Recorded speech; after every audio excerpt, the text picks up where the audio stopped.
The bottle had come back from bath with the wine standing a finger low, and the cork came out whole, which was the first thing that did not fit. Edith Cole measured it against the brass gauge in her apron pocket, double-ended, scratched with a dead man's initials. It passed both ends cleanly, without slack and without forcing. "It fits," she said. "They all fit," said Jacob Sennett, cellar master for Harcourt and Blythe. "That's the trouble." She laid the next bottle on its side on the stone, the way it would lie in a merchant's bin, and waited. In under 4 minutes a dark bead came up on the outer face of the cork, not at the edge where the cork pressed the glass, but at the middle of it. Edith put her thumb to the rim. The ring where cork met glass was dry, the whole way round. She was reaching for a knife when the cellar door opened at the top of the stair. Tobias Wren came down first, carrying his hat rather than wearing it. Henry Blythe behind him, and 2 packers behind Blythe. He took the cork from her before she had the blade open. "I've had the sacks brought up," he said. "Every case that failed carries the grading mark of this room, Mrs. Cole's mark." One of the packers laughed. It was a small sound, and it stopped fast. But it happened. "Which bale did the plank come from?" Edith said. "That isn't the question. It is the only question there is." Jacob had chalked the case numbers on the flags. 61 bottles wet out of 144, all corked at King's Quay Cork Works in the last week of August, 1877. Edith had 11 years in that grading room, and in 11 years she had never once seen wine come through the middle of a cork. She checked 3 more before Wren's men carried the crate away. 2 were the same. The inquiry was held next morning at King's Quay, at the long grading table under the north windows, because Wren wanted it held where the work was done. Ellen Tarr, who had cooked for the works 4 days a week for 11 years, brought up bread and dripping at 11 and went down again. Edith came prepared, which was probably her mistake. She brought 2 bottles and 2 corks, a hard old stopper out of a cider bottle in her own kitchen, and one of the Pardo returns. She collared both necks with paper, drove both corks, and laid the bottles on their sides. Within 10 minutes, the paper on the cider bottle had a wet ring all the way round where the cork met the glass. The paper on the other stayed white, and the wine came up through the face of the cork instead. "2 different faults," she said. "That one went past the cork. This one went through it. They don't have the same cause, and they can't have the same cure." "They are both leaking wine," Wren said. "Mr. Blythe does not care by which road. He will care the first time somebody asks him whether it happens again. It will not happen again, because the grading in this room will be done differently." He turned to Miriam Price, 22, who could sort a tray of stoppers faster than anyone Edith had worked beside. Miriam confirmed that the sacks had gone out under Edith's initials, because Edith's initials went on everything that left the first floor. Then Wren asked which bale the stoppers had been cut from, and Miriam could not answer. "The numbers were changed," she said. "In August. The narrow boards came in and they were stacked separate, down the far end past the press, and after that the numbering ran different and I never had it straight again." "The numbering was tidied," Wren said. "That is not the same as changed." He laid a grading sheet from the August book on the table. 2 of the figures in the thickness column had been written over the top of other figures, in a heavier hand, and the ink was a slightly different black. "Who wrote over these?" Edith said. "You are not being examined on penmanship, Mrs. Cole." He closed the book. Then he said the thing he had said perhaps 40 times in 6 years, in front of buyers and carters, always mildly, as though he were doing her a courtesy. "I took you on out of kindness to a widow. I did not take you on to be argued with about wine." His clerk, Peter Loudon, underlined something. That was the sentence Edith carried down the stairs. And it was not a new one. Her husband, Samuel Cole, had been foreman of a bottling cellar off Redcliffe Street, a man who talked through his work out loud whether anyone listened or not, and Edith had listened for 9 years. He gave her the brass gauge out of his coat pocket one spring afternoon, still warm. "A gauge tells you what will go in," he said. "It doesn't tell you what will stay." He died of fever 6 years ago.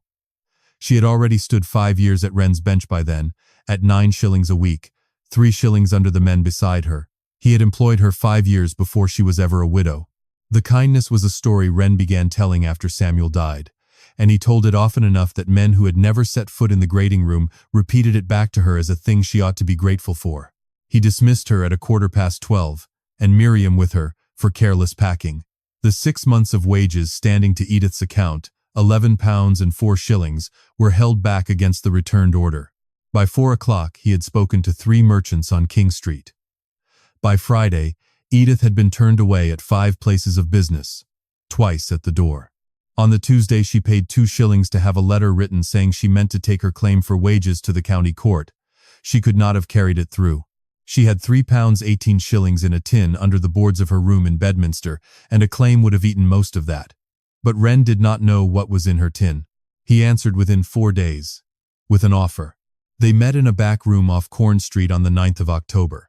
Beside Wren sat Arthur Fenwick, a solicitor's clerk acting for the landlord of King's Quay and for 2 small creditors of the works, who arranged his papers into 3 piles before he said a word to anybody.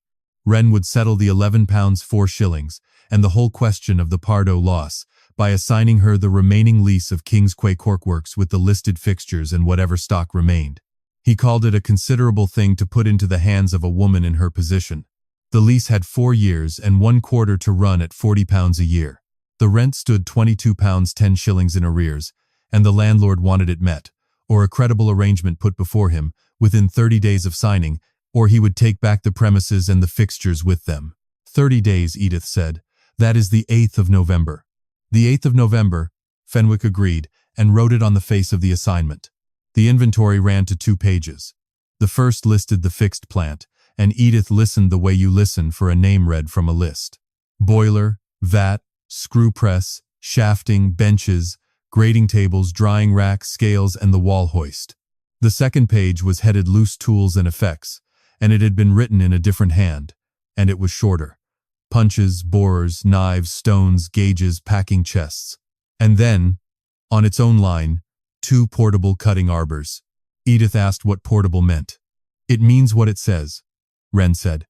It means, Fenwick said, without looking up, that if a question arises later as to what passed under this instrument, the fixed plant will be easy, and that line will not be. Wren said nothing to that, which Edith remembered afterward. She signed at 20 minutes past 3. Wren's carts came the next morning, and by noon 4 loads had gone out of the warehouse and up to his import store across the harbour, all of it thick, clean planks with good bale marks. Edith walked down the harbour lane in the rain on the 11th and let herself in with the 2 keys Fenwick had given her. The building was narrow and 3 stories high, red and buff brick, with tall arched loading bays and an iron hoist bolted above the top opening. The gutter on the north side had come away from its brackets and was throwing rain against the wall in a sheet. On the ground floor, the vat stood cold with 2 inches of black water in it, and a grate rusted through at one corner. The press was seized, and the drain beside it was blocked with cork dust gone to paste. On the first floor, the grading tables ran the length of the north windows, and the light was still flat and even and coming in sideways, which is the light you want for seeing a crack 1/4 of an inch long. Both belts hung slack enough to touch the floor, and the punches had been used past sharpness and put back anyway. She went up again, and on the second floor she found the rain. Along the north pitch 60 slates or more had gone, and the water came in over a stretch 9 feet wide onto racks 11 through 19. The bark stacked under it was ruined. She could tell without touching it, from the smell, which was a cellar smell and not a tree smell. Against the end wall, under the dry side, stood a wooden box with a lid, and in the box were the order cards. There were hundreds going back 7 or 8 years, each with the bale mark, the plank count, the boiling time, the cutter's name, and the tally of stoppers taken. She carried the box down, spread the cards under the windows to dry, and started reading. In the top corner of nearly every card there was a small arrow, drawn in ink, about 1/2 inch long. It told the cutter which way the plank was to be laid on the bench. Putting it on was the last thing the grader did before the strips went down. The cards for the August order did not have one. She found 11 of them, all bearing the same bale mark, a mark she did not recognize, and on 10 of the 11, the corner was simply blank. On the 11th, the arrow had been drawn and then struck out with 2 heavy lines. She sat with that for a while. Then she put those 11 cards in her apron pocket and went to find Miriam Price. Miriam lodged in a court off Temple Street with her mother, who took in washing. She came to the door and stood in it rather than opening it wide. "He's told the trade," she said. "Pethick turned me off at the door on Thursday and didn't even ask me in out of the wet. If I come to you, that's the end of me in this city." "One day," Edith said. 1 shilling and 6 for the day, out of my own tin. "And when it goes wrong again and my name's on the sack?" Then it will say why. Every stopper we throw out gets a reason written against it, in words, and whoever threw it out puts her own hand to it. Not initials. A reason. Miriam looked at her for a long moment. She came the next morning at 7 in a gray shawl, with her own paring knife wrapped in sacking. Jacob Sennett did not want to lend her the bottles. He told her twice that the returns were the property of the firm and were evidence in a claim. Then he asked what she meant to do with them. 12 bottles, she said. Laid on their sides, all at the same warmth. Each with a paper collar where the cork met the glass, listed by number, weighed before and after on his own balance in front of him. He gave her 12, wrote the case numbers in his book, made her sign under them, and put a date beside her signature. They carried the bottles up the lane in a handcart borrowed for tuppence and rebuilt a rack out of timber off 2 racks that had rotted under the leak. Edith weighed each bottle, collared every neck, and laid them down at 10 minutes past 4 on the 16th of October. By the following evening, 5 of the 12 had wine standing on the outer face of the cork. All 5 paper collars were dry. Edith took the first to the bench, held the cork in a wooden cradle, and split it lengthwise with a thin knife, which is harder than it sounds because cork closes behind the blade. Inside, running from the wine end toward the outer end, there was a dark line, not a stain through the body. A line, thin as a thread in places, wider in others, with clean pale cork on either side of it, opening into a small pocket near the outer face. She split the second. The same. The third had no line and had not leaked. Miriam had been sorting the corks by eye while Edith cut, and she pushed 4 of them across the table. These 4 have got the same mark on both ends, she said. They did. A dent no bigger than a pinhead on the wine end, and another almost exactly opposite on the outer end, as though something had been driven straight through and come out the far side. Edith dug in the bins until she found rejects from a lot cut 2 years earlier and laid them beside the bad ones. The old ones had bigger holes and more of them, but the holes were on the curved side, crossing the barrel, and where you saw one on the side you did not see its match on either end. They're not the same cork, Miriam said. They're the same tree, Edith said. They're not the same cut. She did not know yet what that meant. She wrote it on a card and put the card in her apron pocket with the other 11. The rent fell due on the 8th of November, and she had £3 18 shillings. She spent the first of it on the roof, because everything else in the building would get worse until the roof stopped. A slater named Owen Pike patched the north pitch over 2 days with second-hand slates off a cottage pulled down at Bedminster, 3p a slate, and with nails and his time it came to £1 2 shillings. The vat came next, because nothing gets cut until the bark is boiled. A boiler mason named Rourke repointed the flue and set 2 firebricks for 12 shillings, and a smith on the back cast a new grate bar for 8 and 6p. The drain took her most of a day with a bent rod, and under the lifted boards there was a dead rat and a shoe.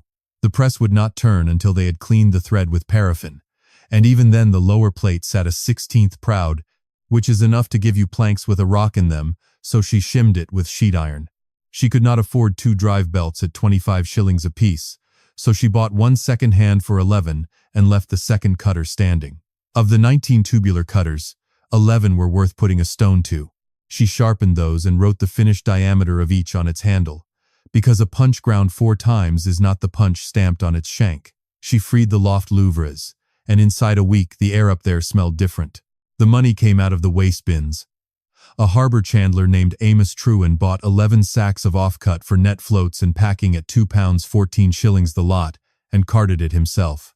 That paid for half a ton of coal at 11 shillings, and the belt, and Miriam's first week. It was not a business. It was a building that could now be made to run for a few days at a time. On the 24th of October, she set aside the 40 best planks left in the warehouse. They were sound to look at. They were also old and dry and had stood 2 winters in a cold building, and she knew it.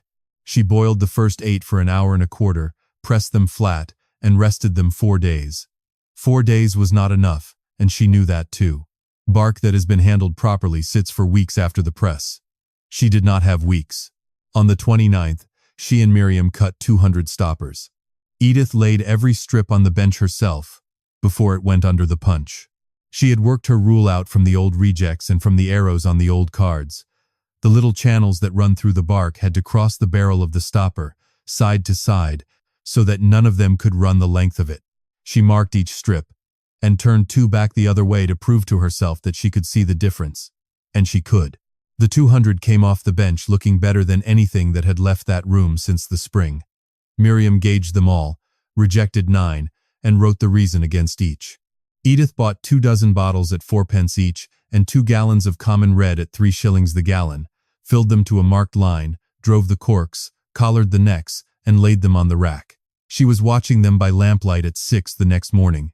By that evening, 7 collars out of 24 had a wet ring on them. The wine had gone past the corks at the glass.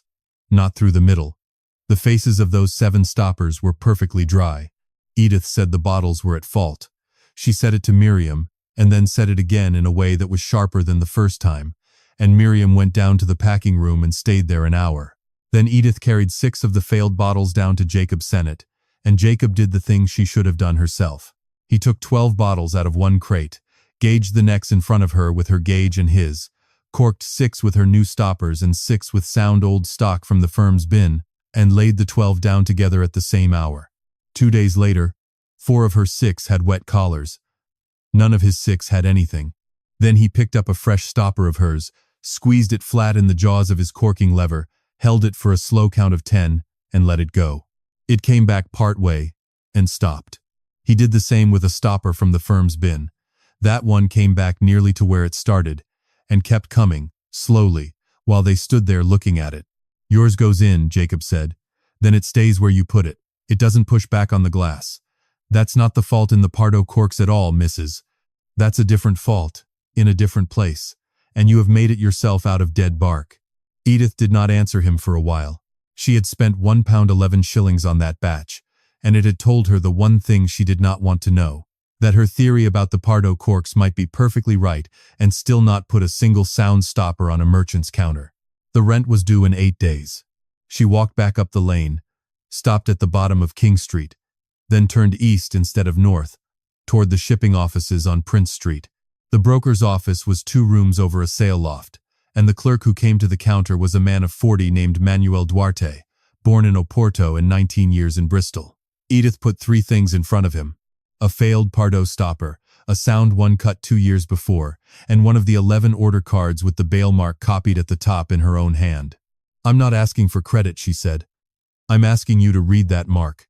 He looked at her, and then at the card, and his face did something small. "Where did you get this?" "It came into King's Quay in August. Then somebody bought it knowing what it was."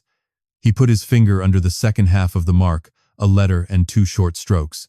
"That is the class. Thin seconds, under the thickness for a wine stopper. It goes for bungs, for floats, for shoe work, and it sells at a little better than half what stopper bark sells for. The thickness is written on the bail, so that no man buying it can say afterward that he did not know." "How thin?" he told her. She stood with that a moment, because the arithmetic went through her before the anger did. "Thin boards will not give you a full-length wine stopper if you punch them the ordinary way. There is not enough depth in the plank, unless you turn the board." She walked back to King's Quay and went through the invoice spike in the office cage, and it was there. The August delivery, 4 bales, the same mark, at a price that had made no sense in the book, and made perfect sense now. Miriam was at the grading table when Edith came down with the invoice and the card with the struck-out arrow, and Edith laid them side by side and said nothing. Miriam looked at the struck-out arrow for a long time. "He said it at the end of the press, on a Tuesday," she said. "I was carrying strips past, and he was stood with Harold Meek, and he said, 'Turn the narrow boards and keep the full count.' And Harold said something about the depth, and Mr. Wren said, 'Turn them.' And I have not thought of it once from that day to this minute." Edith came back from the bins with a remnant of one of the August planks and showed her what she meant with a bottle of ink and a pen. On the face of the plank there were small channels, dark and slightly sunken, running one way through the thickness of the bark. She touched the pen to one of them, and the ink ran along it, the way water runs into a scratch. Laid the ordinary way, that channel crossed the path of the punch, and any stopper taken out of it would have the channel crossing its barrel from side to side, going nowhere. Turn the plank 90 degrees and punch it, and the channel ran with the length of the stopper, end to end. She cut 2, 1 each way, split them both, and held them up. The first had short dark marks crossing the barrel and stopping. The second had a line running the whole way from one end to the other, and when she put the pen to the end of it, the ink went in and came out the far side. Not every stopper off a turned plank would do that. Most still held, because the channels are not laid out in rows and most of them stop where they like. But these boards were thin, so the punch had to take its cylinder out of the worst of the plank, and out of that August stock better than a third of the stoppers carried something that ran the whole way through. Edith nailed both split halves to a board and wrote the date under them. Manuel Duarte would not give her credit, and the reason was plain. The credit was his employer's to give, and not his, and he had a wife and 4 children who ate on his standing at that counter. He would sell her 1 bale for cash out of a parcel landed from Lisbon in September and let her pick which bale. It cost £2, 2 shillings, which took the last of the tin and 4 more sacks of offcut to Trewin. Then she spent 2 days doing nothing to that bale, except letting it sit in the loft with the louvres open. Then she wrote her method on a sheet of paper and nailed it to the wall by the grading tables, and the whole point of it was that its 4 parts were separate. Direction. Every plank marked with an arrow before cutting, and every stopper looked at twice, once at both ends and once along the side, because a fault on the side is one thing, and a fault on both ends is another. Defects, cracks, soft patches, chipped edges, with a written reason against every rejection. Spring, a beach block and a bench screw, with a mark cut at the depth of a bottleneck, and any stopper that did not come back nearly to its own diameter while you watched went in the reject bin. Bottles. Nothing left the building until a sample from that batch had lain on its side for a day with a paper collar on the neck. Every batch got a number, and against the number went the bale mark, the boiling time, the days of rest, the punch used, the name of the cutter, and the name of the grader. The first paying work came from Hollis & Son, druggists in Broadmead, who wanted 600 small stoppers for cordial and physic bottles, and did not care who made them so long as they came on the Friday. Small stoppers were the one thing Edith could cut in quantity from a single bale, because the short sound sections that will not give a wine cork will give a physic cork. They cut 740 to get 600 good ones. Miriam rejected 109 herself and wrote the reason against everyone, and Edith read the book that evening and changed nothing in it. Hollis paid £4.10 a thousand, which made the order £2.14 shillings, and Trewin took 2 more sacks of offcut off the yard for 6 shillings the same week. That gave her £3 exactly, and it went out again in one afternoon. 11 shillings for coal, 6 shillings for oil and twine, £1 to Fenwick against the arrears, and £1 3 shillings in wages, being 9 shillings to Miriam Price, and 7 shillings each to 2 new hands, Sarah Kell and Bess Neisch, for a short week. Edith wrote the wages in a book with the date, and had each of them signed beside her own name, which nobody had asked them to do anywhere else they had worked. On the 7th of November she laid 4 things on Arthur Fenwick's table: the wages book, the receipt for the pound she had paid, the Hollis invoice marked settled, and a note in Jacob Sennett's hand describing the 12-bottle comparison and what it had shown. "You are £21.10 short," he said. "I am. And the 8th is tomorrow. What am I to tell the landlord you will be doing on the 9th? Cutting 6,000 wine stoppers, if Harcourt and Blythe give me the order. Mr. Sennett has put his name to what my corks did against theirs, and Mr. Blythe reads what his cellar master writes." Fenwick looked at Jacob's note for a while. Then he took a sheet of his own paper and wrote for an hour, and what he wrote made no promises on Edith's behalf. It set out the pound already paid, the settled Hollis invoice, the wages recorded and signed, the state of the roof and the vat and the press as he had seen them himself, and the fact that a bonded house's cellar master had put a comparison in writing. He got the landlord's answer on the 8th, in writing, and read it out to her standing up. The arrears were extended to the 30th of November. Not forgiven. Extended. £21.10 shillings, payable in full on that day, and if it was not paid the landlord would take back the premises, the lease, and every fixture on the inventory, and Edith would walk out of King's Quay with what she could carry. 22 days, Fenwick said. "I have made the rules legible, Mrs. Cole. I have not moved them." On the 8th of November, Jacob Sennett showed his own cellar book to Henry Blythe. On the 9th, Blythe sent a clerk down the harbour lane with a letter. 6,000 natural wine stoppers on trial at £7.10 a thousand, in 3 parcels, the whole conditional on the firm's own acceptance test, and the firm reserving the right to stop the order at any point without reason. 6,000 stoppers at that price is £45. The arrears were £21.10. Edith walked to the counting house the same afternoon and asked Blythe for £5 advanced against the first accepted parcel, to be deducted from it, because she could not cut 6,000 stoppers out of the bark standing in her loft. Blythe did not like it. Jacob said, in front of them both, that in 20 years he had never known a cork maker to write down which plank a stopper came off, and that he would rather buy from one who did. Blythe advanced the £5, had Fenwick note the terms, and Edith signed for that too.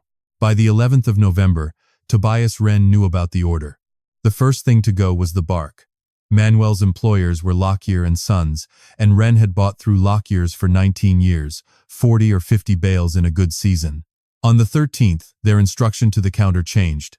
No bark to King's Quay except cash in advance at the parcel price, which stood about a third above what Edith had paid for the first bale. Manuel came out into the lane to tell her himself rather than saying it over the counter, which was more than he had to do. "I sold you the one," he said. "I cannot sell you another at the old price. If I do it, I am the clerk who did it. I'm not asking you to." "No," he said. "You are not. I have noticed." She bought one bale at the parcel price, £2 16 out of Blythe's £5, and it gave her enough for perhaps 2,500 of the 6,000. The £2 4 left over went on coal, carting, lamp oil, and that week's wages, and none of it was in her hand by the Saturday. Fenwick entered the advance and the purchase in his own book on the same page, so that nobody could say afterward where the money had come from. The second thing was Peter Loudon at the yard gate on the 15th with a folded paper. Wren gave notice that 2 portable cutting arbors, the customer ledger of the works, and 4 brass gauges had never passed under the assignment, being loose tools held on the premises for the convenience of Wren and Company, and that he required their return. The third thing arrived at Harcourt and Blythe without any paper at all. Wren told Henry Blythe, as a man reluctantly doing a fellow merchant a kindness, that the widow at King's Quay had 4 bales of failed stock in that warehouse and no money to buy better, and that anyone can recut an old stopper down a size and sell it as new. Edith delivered the first parcel of 2,000 on the 19th. On the 21st, Blythe suspended the order. His letter was 3 lines long, perfectly civil, and did not use the word rumor. It also did not pay for the 2,000 stoppers already in his cellar. Fenwick took the notice about the tools apart line by line on the 22nd, with his 3 piles in front of him, and gave her the position in about 10 minutes. The fixed plant was hers and could not be argued. Vat, boiler, press, shafting, benches, tables, racks, scales, hoist, first page, no ambiguity anywhere. The 2 arbors were on the second page in a different hand. Wren would swear they were excluded, and a county court would take weeks she did not have. "Give them back," Fenwick said. "Under protest, in writing, with my note that the question of title is not settled and that you reserve it." She gave them back the same afternoon. 2 carters came with a dray and took an hour and 10 minutes to get the arbors down the stair and out through the arched bay, and the whole time Miriam and Sarah Kell went on gauging at the far table and did not look up. The ledger and the gauges Fenwick handled differently, because the ledger was already listed in the creditor's schedule, and he was not going to let either party carry it off. He took the ledger and the 4 brass gauges into his own custody under seal, pending a ruling on title, and gave both parties a receipt saying so. Because the ledger held the work's own cutting entries as well as Wren's customer names and terms, he ruled that Edith might copy, in Loudon's presence and at her own cost, every entry recording work done on those premises, and nothing else. She copied 4 years of cutting entries in his outer office, while Loudon watched her hand and said nothing. There was one more line in the notice, and Edith had been waiting for it. 4 brass gauges, she said. There are 5 in that building. The 5th is mine. It came out of my husband's coat. Fenwick asked what proof there was.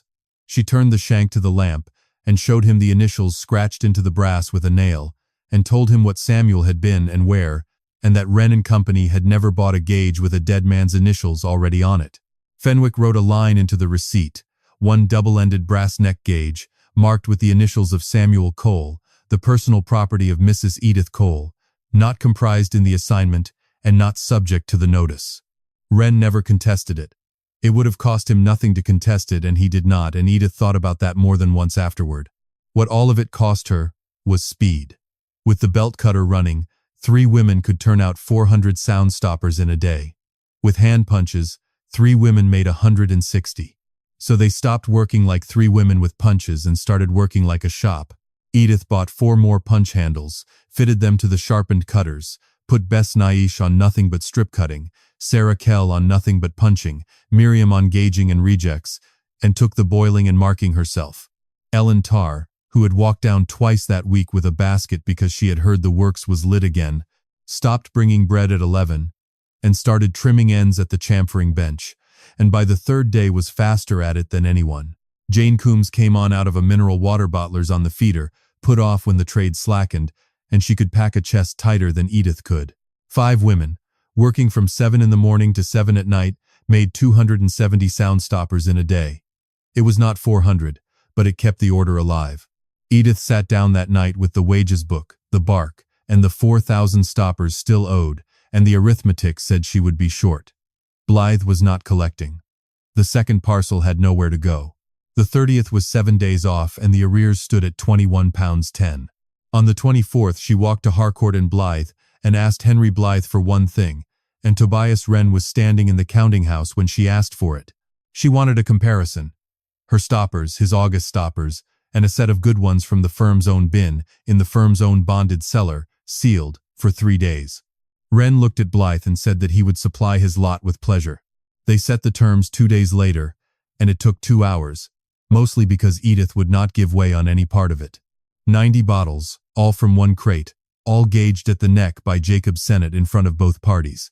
30 for her stoppers, 30 for the August lot, 30 for sound stock out of the firm's own bin, so that if every cork in the cellar failed, the cellar itself would be to blame. Every bottle filled to a line scored on the glass and weighed on Jacob's beam, the weight written by Fenwick in a book that stayed in his coat. A paper collar round every neck, each initialed on the seam by Fenwick and by Loudon, so nobody could swap a collar afterward. And nobody was to choose which cork went into which bottle. The corks were numbered, the bottles were numbered, tickets were written for both, and the tickets were drawn out of a hat one at a time, alternately, by Loudon and by Miriam Price, and Fenwick wrote down each pair as it was drawn. Wren agreed to all of it without much argument, and Edith understood why. He had told Blythe that all cork leaks and that bottles vary, and he expected 3 days to end in a muddle, and a muddle would leave the doubt exactly where he had put it. Then Edith asked for one thing more. Before the corks went into the bottles, she wanted to look at the 30 from the August lot, at both ends of each, and write down which of them she expected to leak. Wren laughed at that. It was the second time she had heard a man laugh at her over cork in 7 weeks, and this one was softer than the first. By all means, he said. She did it at the counting-house table with a lamp and a glass, and it took 50 minutes. She turned each stopper end for end, looked for a small mark on one face and its match on the other, and set them into 2 piles as she went. Miriam went over the doubtful ones after her and agreed on all but 2. She named 11 ticket numbers. Fenwick wrote them on a sheet, both parties initialed it, and he sealed it in an envelope and put it in his coat with the weight book. They corked and racked the 90 bottles on the morning of the 27th, lying on their sides, in a bay where the wall stayed at the same warmth all year. At noon, Jacob locked the door. Fenwick pasted a paper band across the jamb, dropped wax on it, wrote the hour on the band, and had Edith and Wren sign under the figure. Blythe kept the key in the office safe. 72 hours, running out at noon on the 30th, which was also the day the landlord wanted £21 10 shillings. The next morning Wren called on Henry Blythe and left with him 2 grading sheets from the August book, showing thicknesses recorded and passed at King's Quay, with Edith's initials at the foot of both.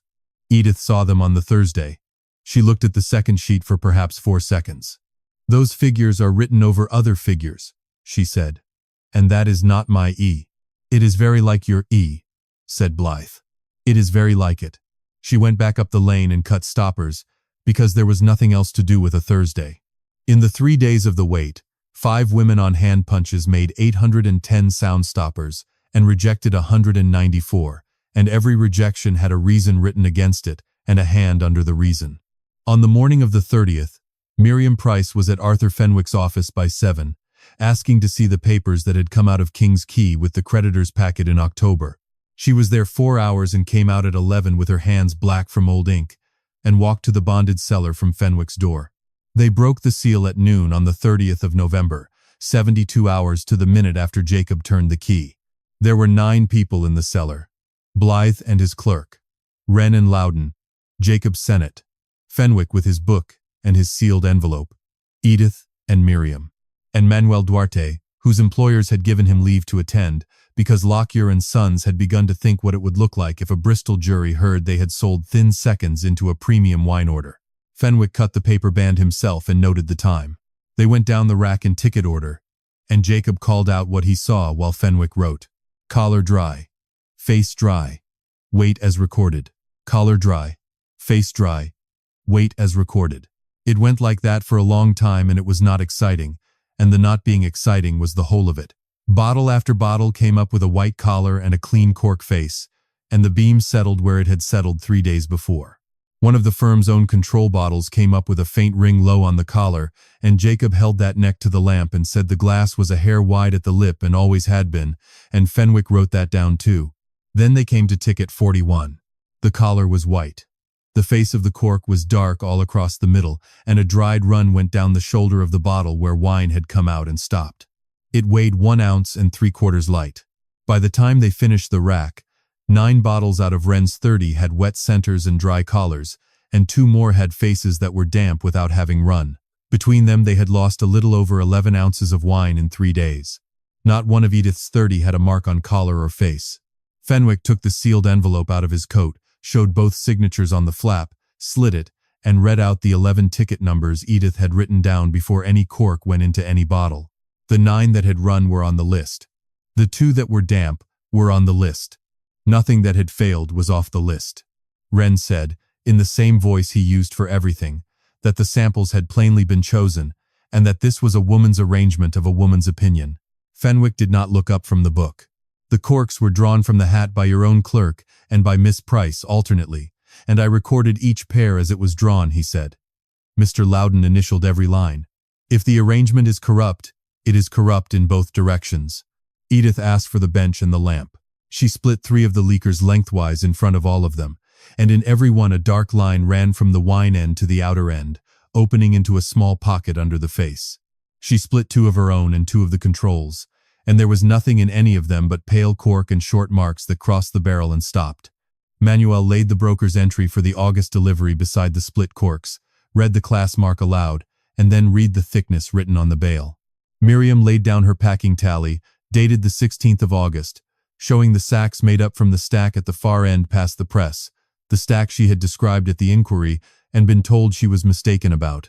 And Fenwick, last, took from the creditor's packet a cutting card that had come out of the King's Quay office with everything else on the 9th of October, and on it, in a tidy hand, above a set of initials and a date, were 7 words. Turn narrow boards. Keep full count. Henry Blythe read that card twice. Then he asked Jacob Sennett one question, which was whether the firm could store wine on its side under the stoppers now in front of him, and Jacob said that he could. Blythe signed a repeat order that afternoon for 30,000 natural wine stoppers at £7.10 a thousand, delivered across the coming year, with £25 paid down on signature. He lifted the suspension, paid for the 2,000 already in his cellar less the 5 advanced, and said, so that the room heard it, that Jacob would run the acceptance test on the balance to the same method the seller had just used. Tobias Wren stood 4 feet away while the repeat order was signed. He said he would want his August lot returned to him. Fenwick said the corks were evidence and would be kept. Wren put his hat on and went up the stair, and that was the last Edith saw of him for a long while. The deposit went to Fenwick before Edith carried a penny of it up the lane. He counted £21 10 shillings out of it, wrote the receipt in front of her, and had it in the landlord's hands by 4 o'clock that afternoon, on the day the money had been due since the 8th. The ledger came out of seal in January, after Wren's clerk failed to appear twice, and Fenwick sent it up the lane in a sack with the 4 gauges. Edith put the gauges in the rack and the ledger in the office cage, and never needed her copies, though she kept them. By the 2nd week of January, the works ran 5 women on recorded weekly wages: Miriam Price, Sarah Kell, Bess Nyish, Ellen Tarr, and Jane Coombs. The book had a page for each, with the date, the sum, and a place to sign, and Edith read every page out loud on Friday evenings whether anybody wanted her to or not, because she had spent 11 years being paid at a table where nothing was read out loud. On a Tuesday that month, Miriam stopped batch 51, 400 stoppers off the new bale, and wrote against it that the ends were soft and the spring was short. Then she put her own initials under the reason, which was the first time in that building's history that a rejection had gone into the book under any hand but the owner's. Edith took 20 of the 400 to the beach block, squeezed them to the mark, watched them come back short, and left the batch where Miriam had put it. Underneath she wrote one line, that the grader's decision stood, and signed it. Above the grading table there were 2 nails. On one hung Samuel's brass gauge, still true, still the fastest way in the building to know what would go into a bottle. On the other, hung a board with a stopper split lengthwise and a dark line running the length of it, which was the thing the gauge had never been able to see. She had come close to losing the gauge along with everything else, on a sheet of paper that called it one of 4. It hung there now because a man had written a line in a receipt saying whose it was. Outside in the yard the hoist was working, and there was a cart under it, and Bess Naish was calling up for someone to take the rope.